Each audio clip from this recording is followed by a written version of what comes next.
어떤 사람이 한 사람에 대해서 혹은 가지고 있는 물건에 대해서 그것을 소중하게 생각한다, 가치 있게 생각한다라는 것을 알 수 있는 방법은 무엇일까요? 이 사람을 소중하게 생각하거나 어떠한 물건을 소중하게 생각한다. 무엇으로 알 수 있습니까? 그 사람과 그 물건을 대하는 태도를 보면 알 수 있습니다. 매일 닦고 가져갈 때도 막 이렇게 조심해서 가져갑니다. 그 사람은 그 물건을 어떻게 여기는 겁니까? 소중하게 생각하는 것이죠. 네. 아무데나 집어 던져놓고 발에 보이면 이렇게 발로 차고 이러면 그 사람은 그 물건을 소중하게 생각하는 것입니까? 그렇지 않은 것이죠. 신앙도 마찬가지입니다. 신앙을 가치 있게 생각하는 사람은 그것을 소중하게 대합니다. 그러나 신앙을 가치 없게 생각하는 사람을 그건 하찮게 대합니다. 디트리히 본헤퍼 목사님이 계셨습니다. 1906년에 출생하셔서 1945년, 약 39년의 인생으로 생을 마감했습니다. 독일에서 태어난 목사님이지만 나치 운동에 반대하다가 형무소에서 형집행으로 죽었습니다. 39세의 짧은 생애를 살았지만 그분의 외침은 그 당시 교회들에게 엄청나게 큰 울림이었습니다.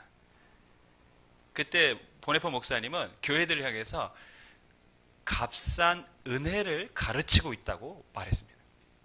교회가 은혜를 지금 값싸게 만들고 있다는 것이죠. 보네포 목사님이 말한 값싼 은혜란 무엇입니까?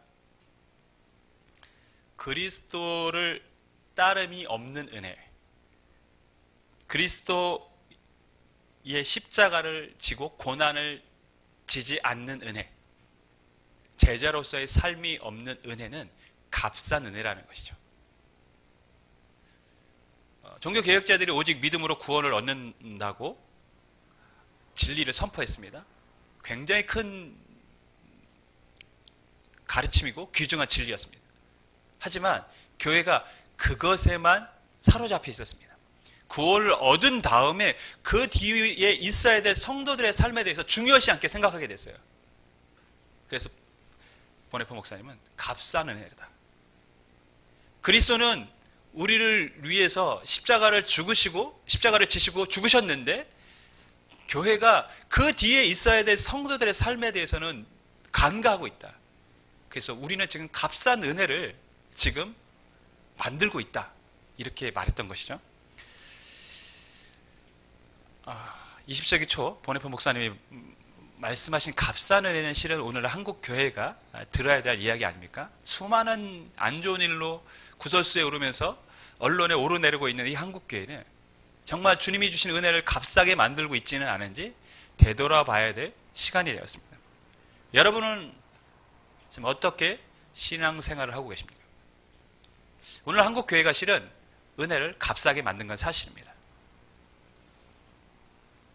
이신칭의 믿음으로 구원을 얻는다. 그것만 강조한 나머지 그 뒤에 있어야 될 삶에 대해서는 굉장히 소홀합니다. 우리가 다시 은혜, 복음의 가치를 회복해야 될 때가 되었습니다. 오늘 다니엘서를 통해서 어떻게 하는 것이 회복이 되는 것인지를 함께 살펴보겠습니다. 오늘 본문을 보면 다니엘과 세 명의 친구가 등장합니다. 세 친구의 이름은 하나냐, 미사엘, 아사랴입니다. 이들은 유다왕 여호야김 때 바벨론이 침공을 했고 그때 포로로 끌려간 사람들입니다. 바벨론으로 포로로 끌려갔어요. 바벨론이 포로로 잡아간 사람들, 끌어간 사람들은 대부분 왕족이거나 귀족이거나 아주 훌륭한 재능이 있는 사람들이었습니다. 이들은 분명히 왕족이나 귀족 출신이었을 것이고 이때 나이가 10대 후반이었습니다. 성경학자들은 한 17세 정도로 추정을 합니다. 바벨론은 자신들이 정복한 나라에서 사람들이 이렇게 포로로 끌려갔어요. 귀족들, 왕족, 유능한 사람들을 끌고 갔습니다. 그 이유는 무엇 때문일까요? 첫 번째는 이 정복당한 나라가 더 이상 바로 세우지 못하도록, 회복되지 못하도록 왕족과 귀족과 유능한 인재를 빼갔기 때문에 그 나라가 다시 회복되기는 힘들고 또한 볼모로 잡아간 거나 다름없습니다. 그러니까 반란을 일으키기가 쉽지가 않습니다. 두 번째는 그 나라의 유능한 인재들을 바벨론 사람들로 만들어서 바벨론에 기여하게 하겠다는 것이죠. 그래서 무엇을 했냐면 포로로 끌려온 사람들 중에서 특별한 사람들을 선별한 다음에 그들에게 바벨론 언어를 가르치고 또 3년간 바벨론 교육을 시킵니다. 그리고 이름도 바벨론 이름으로 바꿉니다. 꼭 우리나라 그 일제 강점기 때 생각나지 않습니까? 이름 바꾸고 일본어 가르치게 하고 일본 교육시키고 이렇게 해서 바벨론 사람으로 만든 다음에 그 사람들의 재능, 그 사람들의 지혜를 사용하겠다는 것이죠. 누구를 위해서요? 바벨론을 위해서. 그래서 오늘 성경을 보면 그들의 이름이 바뀌어집니다. 7절 우리 같이 읽습니다. 시작.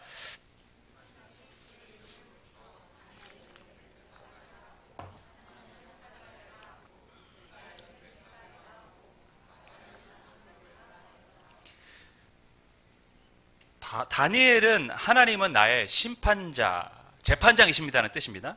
그리고 하나냐는 여호와가 은혜를 베푸신다는 뜻이에요. 미사엘은 누가 하나님인가? 그리고 아사랴는 여호와가 도우신다는 뜻이에요. 다 어떤 이름이죠? 하나님에 대한 이름입니다. 이것을 보면 우리가 하나 짐작이 되는 것이 있습니다. 그들의 부모님은 뭐죠? 신앙이 좋았던 사람이라는 걸 알 수 있습니다. 그리고 이 자녀들을 신앙 안에서 키우고 싶었다는 그런 기대가 그들에게 있었다는 것을 알 수 있고 그들은 어려서부터 이런 신앙적 교육을 받고 자라온 아이들이라는 것을 10대 소년들이라는 것을 우리는 알 수 있습니다. 근데 이들의 이름이 다니엘은 벨드사살, 하나냐는 사드락, 미사엘은 메삭, 아사랴는 아벤누고로 바뀌어졌습니다. 다 바벨론의 신들의 이름으로 바뀌어졌어요. 부모는 여호와를 향한 믿음을 갖고 이름을 지어줬는데 바벨론 사람들은 그들의 이름을 다 바벨론의 신의 이름으로 바꿔놨습니다. 무슨 말이죠? 이제 너희들이 섬겨야 될 대상은 누구라는 것입니까? 바벨론의 신이라는 것이죠. 나라를 잃고 포로로 끌려왔습니다.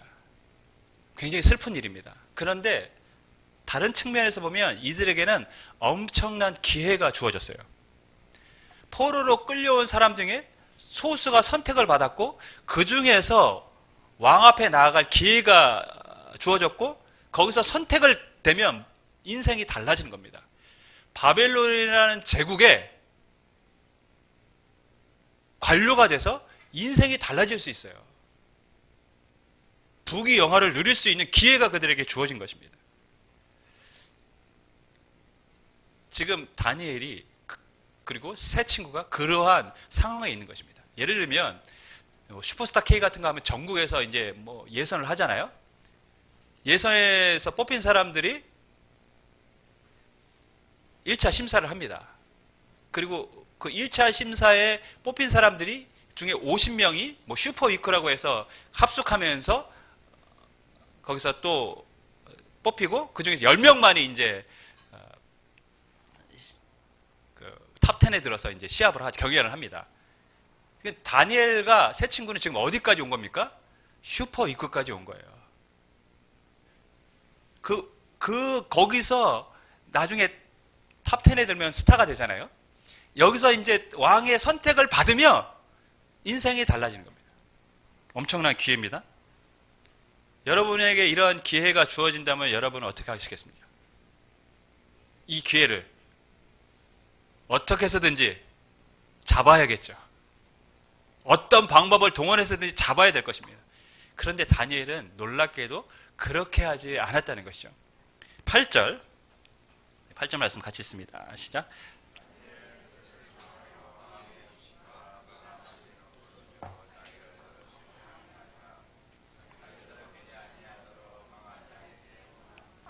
환관장은 궁에 이제 선택받아 온 사람들을 교육을 시키고 관리하는 사람입니다. 슈퍼위크의 심사위원이에요.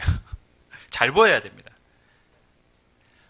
바벨론 언어를 가르치고 특별히 왕의 진미를 줬어요. 왕이 상에 올랐던 음식을 그들에게도 줬습니다. 그런데 다니엘은 이 음식을 거절을 했어요. 왜냐하면 내 몸이 더럽혀질까 봐. 이거를 요구했다는 것 자체가 제가 보기에는 어떤 면에서 보면 제정신이 아닙니다.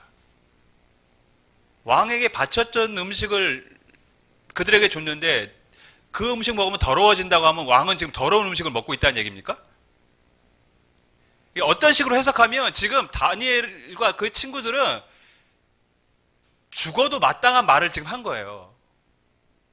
그리고 본인들이 뭐 왕족도 아니고 바벨론의 왕족도 아니고 귀족들도 아니고 포로로 끌려온 신분인데 어디 감히 왕의 음식이 나갔는데 그것을 거절을 합니까? 한마디로 싸가지 없는 그런 말을 한 거죠. 윤문식 씨가 말한 이러한 싸가지 없는 그거예요. 지금 진짜 하지 말아야 할 말을 지금 한 겁니다. 다니엘이 이렇게 말한 이유는 무엇입니까? 왕에게 바쳐진 음식은 이방 신에게 바쳐졌던 음식이기 때문에 율법에서 그것을 먹는 것은 부정한 것이라고 말했기 때문에 다니엘은 먹기를 거절하는 것입니다. 엄청난 기회가 다니엘에게 주어졌습니다. 신분이 달라질 수 있는 기회입니다. 근데 다니엘은 오늘 성경을 보니까 뜻을 정했다. 무슨 말입니까? 결심했다는 것이죠. 무엇을 결심했습니까? 하나님의 말씀대로 살기를 결심한 것입니다. 어떠한 불이익이 와도 하나님의 말씀대로 살기로 뜻을 정하고 결심했다라는 것이죠. 오늘날 한국교회에 잊혀져가는 단어가 있습니다. 그게 뭔지 아십니까? 결심, 결단이라는 단어입니다. 오늘날 한국교회 성도들이 결단하지 않습니다. 어떤 상황이 와도 하나님의 말씀대로 살겠다는 결심, 결단이 사라져가고 있습니다. 여러분, 뜻을 정하지 않는 사람이, 결심하지 않는 사람이 하나님의 말씀을 따라 살 수가 있을까요? 결코 그럴 수가 없습니다. 뜻을 정하고 살려고 해도 말씀대로 살기 힘듭니다. 근데 뜻을 정하지 않고 결심하지 않고 하나님의 말씀대로 살 수 있습니까? 불가능합니다. 그러다 보니까 다 어떻게 사냐면 자기가 살아온 삶의 패턴대로 살아갑니다. 삶의 익숙한 습관대로 살아갑니다. 이 세상이 주는 가치관을 따라 그대로 살아갑니다. 세상과 전혀 구별되지 않습니다. 변화되지 않습니다. 그리스도인으로서 사는 것이 아니라 종교인으로 살아갑니다. 영적으로 정체되고 침체합니다. 왜? 결심하지 않기 때문이죠. 뜻을 정하지 않기 때문입니다. 야고보서는 행함이 없는 믿음은 무슨 믿음이라고 했습니까? 죽은 믿음이라고 했습니다. 결심을 해야 행동으로 옮기지 않습니까? 근데 결심을 안 하는데 어떻게 행동으로 옮깁니까? 여러분, 그럼 행함이 없는 믿음이 죽은 믿음이라면 종교개혁자들은 믿음으로 구원을 얻는다고 했어요. 그럼 행함이 없는 믿음은 죽은 믿음이에요. 죽은 믿음이라는 표현을 살아있지 않은 믿음. 살아있지 않은 믿음이면 구원을 얻을 수 없는 믿음입니까? 행하지 않으면 구원이 없습니까? 믿음으로 구원을 얻습니다. 행함이 없는 믿음은 죽은 믿음입니다. 그럼 행하지 않는 믿음은 구원을 얻을 수 없는 믿음입니까? 그렇게 연결이 됩니까? 실은 성경에서는 믿음에 대해서 저는 세 가지를 얘기한다고 봅니다. 첫 번째는 오직 믿음으로 구원을 얻는다고 했을 때의 그 믿음입니다. 우리는 믿음으로 구원을 얻습니다. 예수님을 나의 구주, 나의 하나님으로 영접했을 하는 믿음, 그 믿음으로 구원을 얻습니다. 그런데 믿음은 그게 끝이 아닙니다. 로마서에서는 믿음으로 무엇에 이릅니까? 믿음으로 이른다고 했어요. 이 믿음과 앞의 믿음과 두 번째 믿음은 다른 믿음입니다. 또 다른 믿음이 있습니다. 그것은 뭐냐면 구원을 얻는 믿음이 아니라 믿음으로 사는 믿음입니다. 삶의 믿음입니다. 예수님을 구주로 믿었다면 이제는 어떻게 살아야 됩니까? 믿음으로 사는 것입니다. 하나님의 뜻대로 살기로 결정하고 어떠한 상황이 되더라도 믿음을 지키고 살겠다는 하나님 뜻을 지키겠다는 그런 믿음을 갖고 살아가는 것이 삶의 믿음입니다. 그런데 이렇게 살기 위해서는 세 번째 믿음이 필요합니다. 그것이 무엇입니까? 하나님이 역사하실 것이라는 믿음. 내가 믿음을 지키기로 살기로 결단하며 하나님이 나를 지켜주시고 인도해 주실 거라는 그 믿음이 있을 때에 우리는 믿음으로 사는 것입니다. 다니엘에게 있었던 믿음이 바로 그 믿음입니다. 뜻을 정했습니다. 어떻게 일생일대의 기회를 놓칠 수도 있어요. 죽을 수도 있습니다. 그런데 뜻을 정하고 이 진미를 거부할 수 있습니까? 하나님이 나를 지켜주실 거라는 믿음이 그에게 있었기 때문입니다. 오늘 보면 그래서 다니엘이 요청을 합니다. 환관장에게 10일간만 테스트해 보십시오. 우리가 왕이 내려준 음식 먹지 않겠습니다. 우리는 채소만 먹겠습니다. 채식주의자입니까? 애들 만화책 보니까 환관장에게 다니엘이 이렇게 얘기를 했더라고요. 걱정하지 마세요. 앞으로 21세기에는 웰빙 시대가 올 거예요. 웰빙 시대의 선구자입니까? 여러분, 다니엘은 하나님이 자신을 지켜주실 것을 믿었습니다. 그가 테스트하라고 했던 것에는 무엇이 담겨져 있습니까? 하나님을 향한 믿음이 담겨져 있는 거예요. 하나님이 내가 채식만 먹어도 이 사람들보다 더 윤택하고 보기 좋은 모습으로 나를 바꿔줄 거라는 믿음이 있었습니다.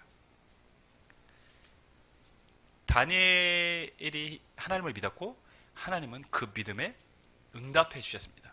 15절인데요. 우리 같이 읽겠습니다. 15절입니다. 시작.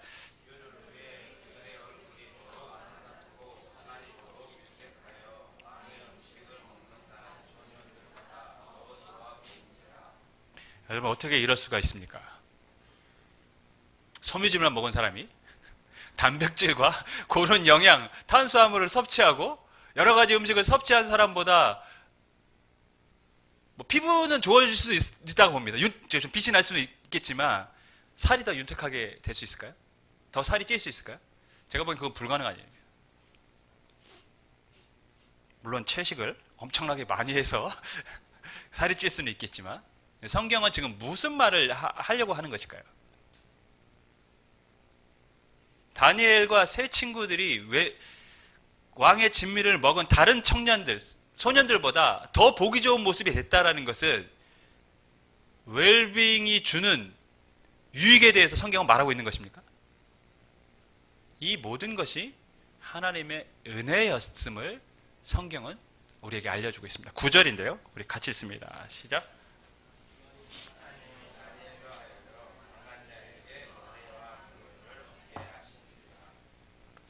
다니엘이 요구를 했는데 환관장이 받아들였어요. 여러분, 실은 환관장이 받아들인 것 자체가 대단한 일입니다.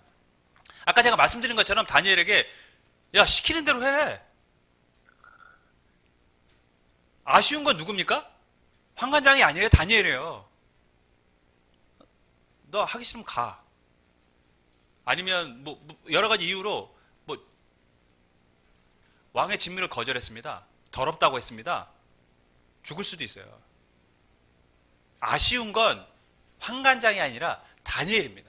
근데 환관장이 그 테스트의 요구를 받아들였어요. 그래, 그렇게 한번 해보자. 성경은 하나님이 환관장의 마음에 역사하셨다고 기록을 하고 있습니다. 뿐만 아니라 그들이 변화된 것도 다른 소년들보다 보기 좋은 모습으로 된 것도 하나님의 은혜였음을 우리에게 알려주고 있습니다. 뿐만 아니라 하나님은 그들을 외모적으로만 다른 사람들보다 뛰어나게 한 것이 아니라 오늘 성경을 보면 다른 소년들보다 더 깊은, 높은 지혜를 주셨습니다. 훌륭한 지혜를 주셨어요. 그래서 그들이 바벨론 왕에게 선택돼서 귀한 일을 할 수 있도록 하나님 길을 열어주셨습니다. 그리고 다니엘에게는 모두 주셨습니까? 오늘 성경을 보니까 꿈을 해석할 수 있는 능력도 주셨습니다. 믿음으로 살려고 했습니다. 자기에게 온 일생일대의 기회를 포기를 하면서까지 믿음을 지키려고 했습니다. 하나님은 그 청년들에게 지혜를 주시고 하나님 앞에 쓰임받을 수 있도록 길을 열어주셨습니다. 성경을 보면 바벨론이 무너지고 메데바사라는 제국이 다시 등장합니다. 그게 나중에 이제 페르시아가 되죠. 바벨론의 나라는 멸망을 하지만 다니엘은 메데바사에서도 나라의 2인자, 3인자의 역할을 합니다. 대단한 일 아닙니까? 나라가 무너졌습니다. 근데 거기에 최고위층이 다른 제국에 또다시 고위층으로 쓰임을 받고 있습니다. 하나님이 다니엘을 역사 가운데 사용하고 계셨던 것입니다. 왜 그랬을까요? 뜻을 정하고 믿음으로 살기로 결단했기 때문입니다. 그래서 하나님은 그 믿음에 역사하시고 은혜로 함께 해주신 것입니다. 다니엘서가 주는 교훈이 있습니다.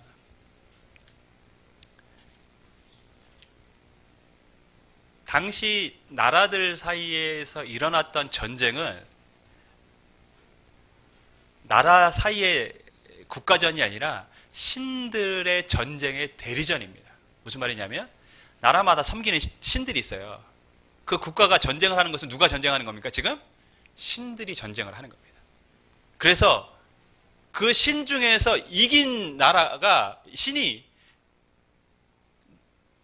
이긴 나라가 신이 이긴 거예요. 바벨론에 지금 이스라엘이 포로로 끌려갔습니다. 그럼 바벨론의 신하고 이스라엘 여호와 하나님하고 싸워서 누가 이긴 겁니까? 바벨론의 마루둑이 이긴 겁니다.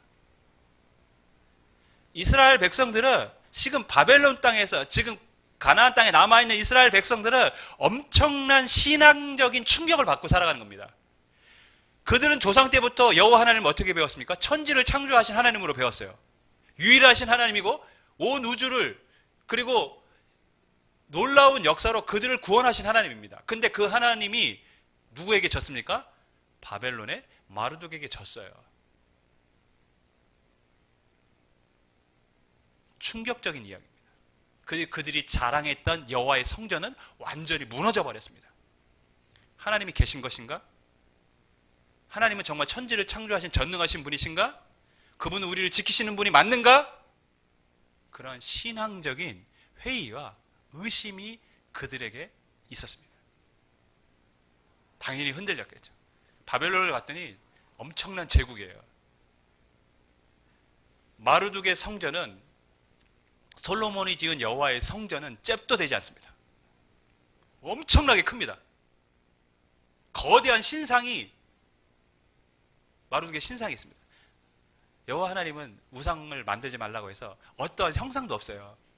근데 마르둑은 신전도 어마어마하고 엄청난 신상들이 막 도시마다 있는 겁니다. 사람들이 포로로 끌려와서 그걸 보고 있는 거예요. 바벨론이라는 나라를 엄청난 제국으로 만든 신, 그 신의 위엄과 크기와 광대함을 그들은 보고 있습니다. 누가 참신인가? 그들은 지금 흔들리고 있는 것이죠. 근데 하나님은 다니엘과 세 친구를 통해서 강력한 메시지를 주고 있는 것이죠. 하나님이 무능해서 그들이 포로로 끌려가는 것이 아니라는 것이죠. 하나님 지금도 살아계시고 역사하신다는 것을 그들을 통해서 알려주고 계십니다. 다니엘서를 통해 보면 기적이 많이 일어납니다. 우리가 오늘 읽은 1장에서 그들이 뜻을 정하였을 때 하나님은 그들에게 역사하셨습니다. 3장에 보면 다니엘 세 친구가 등장을 하죠.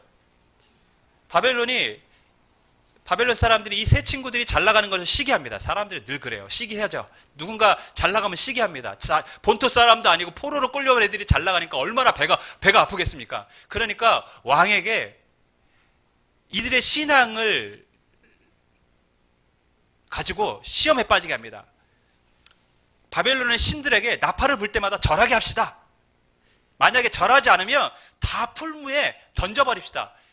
우리의 신을 섬기지 않는, 우리의 왕을 섬기지 않는, 절하지 않는 사람들은 이 나라에 충성하지 않는 사람들입니다. 근데 왕이 솔깃하거든요. 그 말을 들으니까.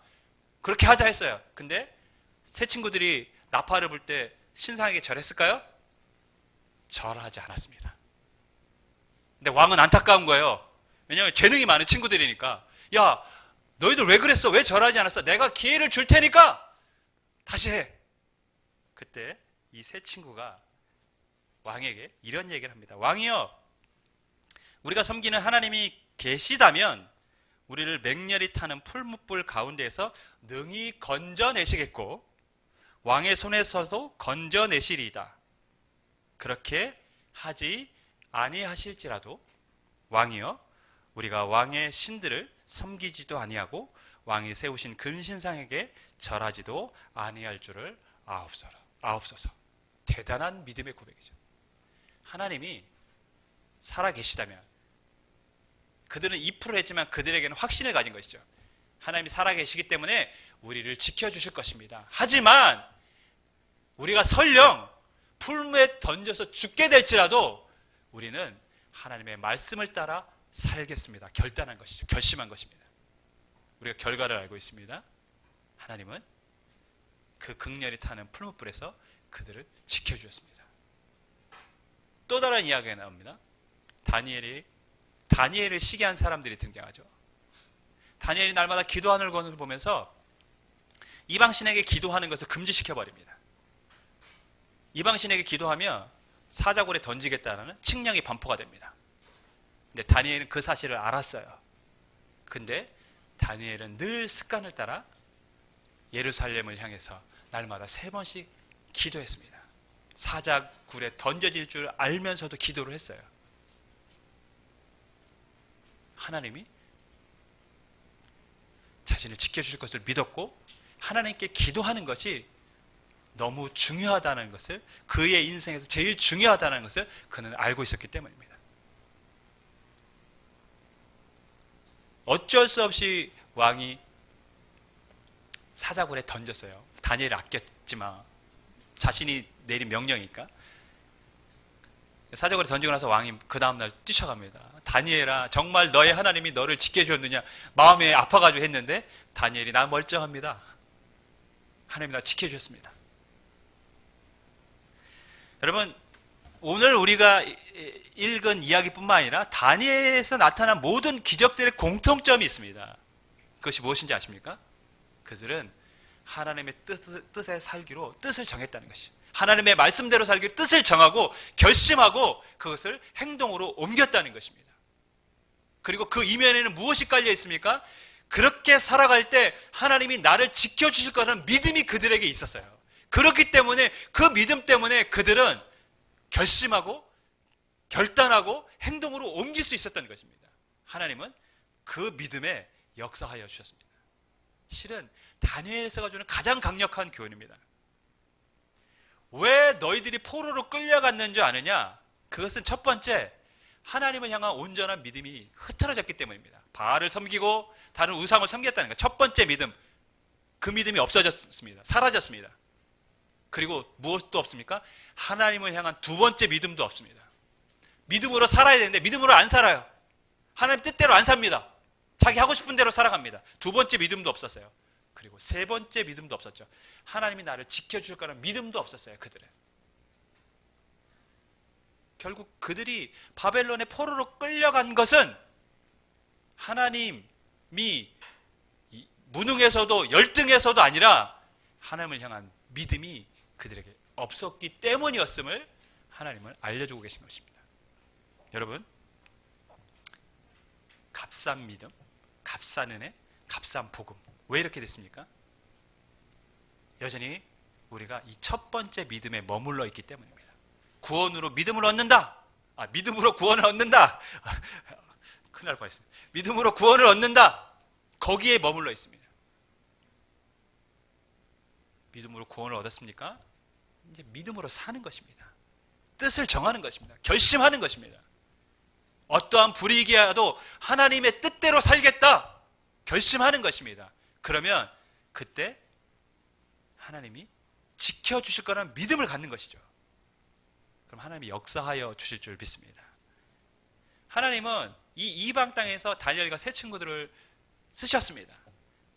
그리고 그 하나님의 이름을 그들을 통해서 높이게 하셨습니다. 그들은 여호와에 대한 신앙의 가치를 높인 것입니다. 오늘날 한국교회가 왜 땅바닥에 떨어져, 하나님의 이름이 땅바닥에 떨어집니까? 예수 그리스도의 이름이 왜 땅바닥에 떨어졌습니까? 우리가 믿음으로 살지 않고 우리를 지켜주실 거라는 믿음이 없이 세상과 타협하고 살기 때문에 그리스도의 이름이 우리를 통해서 높아지는 것이 아니라 땅에 떨어진 것입니다. 복음이 싸구려가 되었고 은혜가 값싸버리게 된 것입니다. 주 안에 사랑하는 여러분, 뜻을 정하고 우리가 하나님이 지켜줄 것을 믿고 하나님의 말씀대로 살아간다면 하나님이 우리를 통해서 일하시며 또 우리를 통해서 영광 받으시며 우리를 지켜주시고 사용하여 주실 뿐만 아니라 복음의 가치, 은혜의 가치를 높이게 하여 주실 줄 믿습니다. 바라기는 저와 여러분이 그렇게 살아갈 수 있기를 주님의 이름으로 간절히 축원하겠습니다.